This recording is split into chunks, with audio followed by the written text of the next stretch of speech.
Andrea Brillantes, may offer ng project sa GMA Network kaya umalis sa poder ng Star Magic.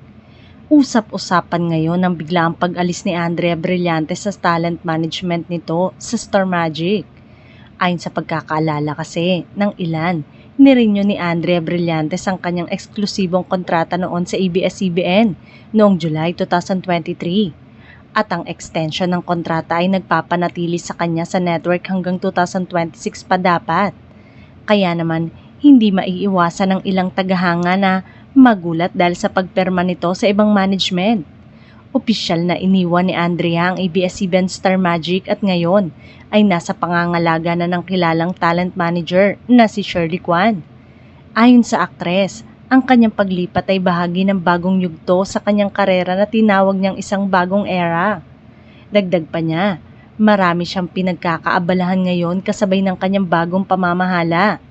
Nagsasabay-sabay lahat, bagong show, bagong management, tapos magto-22 years old na rin ako. So talagang ang daming room for exploration.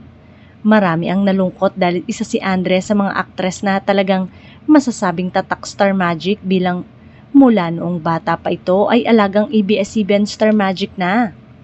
Nakilala sa kanyang pagganap bilang si Annalisa sa isang kapamilya teleserye. Nakilala siya sa kanyang mahusay na pagganap sa mga kontrabida role, kagaya ng kanyang pagganap bilang si Marga Mondragon sa TV series na Kadenang Ginto na nagkaroon ng remake sa ibang bansa dahil sa tagumpay nito.